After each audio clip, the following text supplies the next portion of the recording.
গল্পটা ভালো লাগলে একটা সাবস্ক্রাইব করে দেবেন আর পাশে থাকা বেল আইকনটা প্রেস করে দেবেন যাতে আমার গল্প খুব তাড়াতাড়ি পৌঁছে যায় আপনাদের কাছে।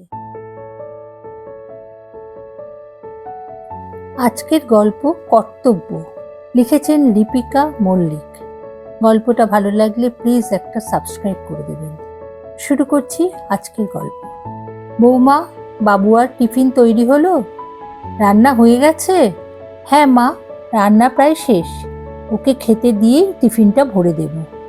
এক কাজ করো, তুমি টিফিন ভরো, আমি বাবুয়াকে ভাত বেড়ে দিচ্ছি। ওহ মা, তুমি নিশ্চিন্তে ঘরে গিয়ে বসো তো, আমি সব করে দিচ্ছি। গলায় একটু উষ্মা নিয়েই কথাগুলো বলে রমিলা। বিয়ে হওয়া ইস্তক সে দেখে আসছে, তার শাশুড়ি ছেলেকে যেন কিছুতেই কোলছাড়া করতে চান না। তার শাশুড়ির সব ভালো, শুধু এই ছেলে ছেলে বাতিকটা যদি না থাকতো। মনোরমাও তিক্ত মন নিয়ে ঘরে চলে এলেন। তিনি বুঝতে পারেন এখন সময় হয়েছে ছেলেকে ছেড়ে দেবার, কিন্তু পারেন না। বাবুয়ার 7 বছর বয়সে বাবুয়ার বাবা মারা যাবার পর থেকেই মা ছেলের সংসার। সারা জীবন ছেলের পড়াশোনা, খাওয়া দাওয়া সবকিছু নিজের হাতে সামলে নিজের চাকরিটাও করেছেন।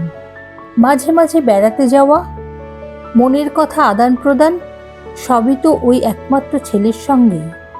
ছেলের নিজের পছন্দের মেয়েকে বিয়ের কথা যেদিন তাকে জানালো, তিনি তো খুশি মনেই সেদিন সম্মতি দেন। কিন্তু তারপরেই সব কেমন যেন একটু একটু করে বদলে গেল। যে ছেলের জগৎ ছিল মা, সে জগতে অংশ নিল বৌমাও। তাই বলে মাকে বাবুয়া অবহেলা করছে, এমন অভিযোগ কখনো মনোরমা করতে পারবেন না। ছেলে যথেষ্ট দায়িত্ববান, রমিলাও যথেষ্ট হাসি খুশি। শাশুড়িকে যত্ন করে, ভালোবাসে। এ বাড়িতে প্রবেশ করেই সে শাশুড়িকে বলেছে, মা, এত বছর অনেক কষ্ট করেছ, আর নয়, এখন থেকে সংসারের সব কাজ আমি করব, আর তুমি পায়ের উপর পা তুলে আরাম করবে। কিন্তু এটাই হয়েছে মনোরমার মনোকষ্টের কারণ। তার মনে হচ্ছে সংসারে তার অধিকার কমে যাচ্ছে। নিজের সংসারে নিজেকেই আজ অতিথি মনে হয় তার। তার কুমনটা কখনো কখনো বলে ওঠে, এই মেয়েটাই যত নষ্টের গোড়া। ছেলের বিয়ে না হলেই ভালো হতো। মা ছেলে দুটিতে মিলে বেশ সারা জীবন কাটিয়ে দিতেন। সঙ্গে সঙ্গে আবার নিজেকে ধিক্কার জানান এমনতর ভাবনা মনে আনার জন্য। কিন্তু মনটা তিক্ত হয়েই থাকে। সেদিন দুপুরে মনোরমার কাঁচা ঘুম ভাঙিয়ে ফোনটা বেজে উঠল তারস্বরে। ঘুম জড়ানো চোখে ফোনটা ধরলেন তিনি, কিন্তু ওপার থেকে কোনো সাড়া এলো না। একটু পরে ফোনটা কেটে গেল। কয়েক সেকেন্ড পরেই আবার ফোনটা বেজে উঠল। অদ্ভুতভাবে এবারও মনোরমা ফোনটা ধরার পর ওপারের মানুষটি রইলেন নিরুত্তর। আবার কেটে গেল ফোনটা। এবার মনোরমা একটু অবাকই হলেন। একটু পরে আবার বেজে উঠল ফোনটা। মনোরমা গলায় যতটা সম্ভব গাম্ভীর্য এনে ফোনটা ধরে বললেন, এভাবে জ্বালাতন করার মানে কি? ওদিক থেকে সাড়া এলো এবার। মন থমকে গেলেন মনোরমা। এ নামে একজনই তো ডাকতো তাকে, কিন্তু সেসব তো বিগত যুগের কথা।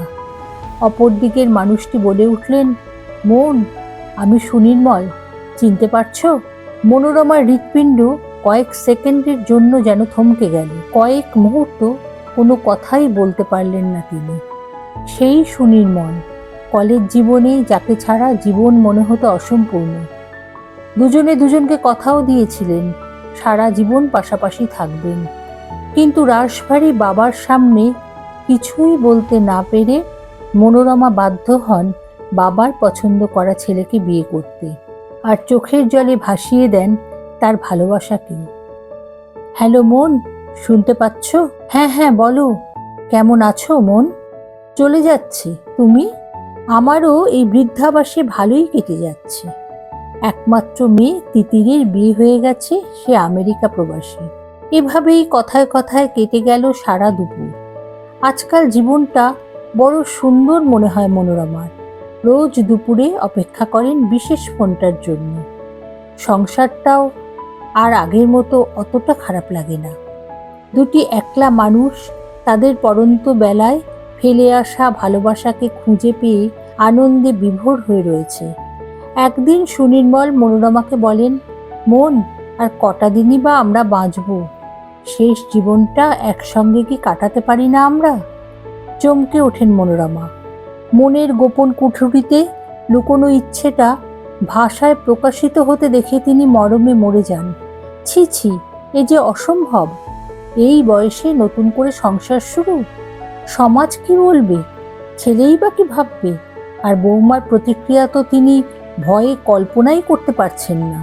এদিকে রোজই নির্দিষ্ট সময় শাশুড়ির ফোনালাপে রমিলার মনে সন্দেহ জাগে। শাশুড়িকে একদিন খুব জোরাজুরিও করে বিষয়টি জানার জন্য। মনোরমা এড়িয়ে যান। দুজনের মধুর কাহিনীটি হয়তো এভাবেই অসমাপ্ত রয়ে যেত, কিন্তু রইল না তিতিরের সক্রিয়তায়। সুনির্মল তার শুধু বাবাই নয়, প্রিয় বন্ধু। বাবার ভালো থাকার দায়িত্ব তাই তিতিরই নিজের কাঁধে তুলে নেয়। ফোন নাম্বার জোগাড় করে সে ফোন করে রমিলাকে। তার কাছে সব বৃত্তান্ত জেনে উত্তেজিত উৎফুল্ল রমিলা পুরো ব্যাপারটা অবগত করে বাবুয়াকে। কিন্তু বাবুয়া আঁতকে ওঠে। কি বলছো? এই বয়সে মায়ের বিয়ে দেখতে হবে আমাকে?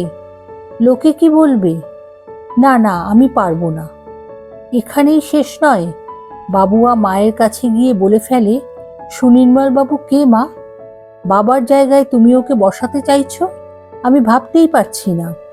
মনোরমা ঘটনার আকস্মিকতায় বাকরহিত হয়ে যান। দু চোখে অঝোর ঝরে জলের ধারা।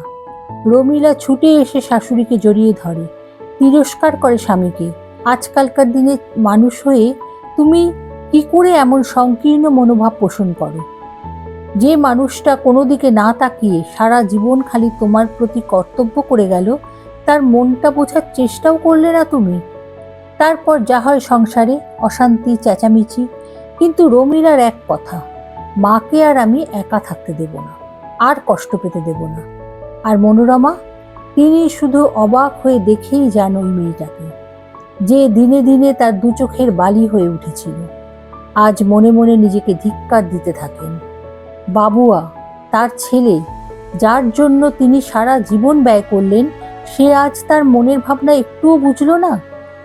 আর ওই পরের বাড়ির অনাত্মীয়া মেয়েটি আজ তারই জন্য নিজের স্বামীর বিরুদ্ধে রুখে দাঁড়িয়েছে। কেন? কেবল তার ভালো থাকার জন্য? মানুষ চিনতে এত ভুল করে ফেললেন তিনি?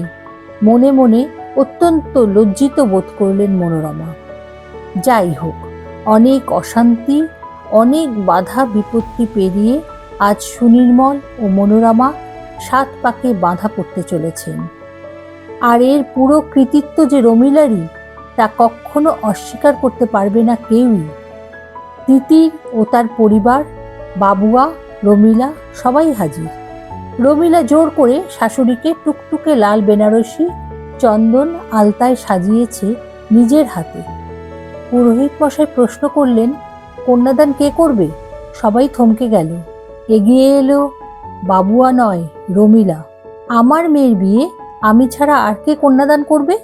মনোরমা চোখে জল নিয়ে ভাবতে থাকেন, কে আপন, নিজের পেটের ছেলে নাকি ওই অনাত্মীয়া একদা শত্রু মেয়েটি?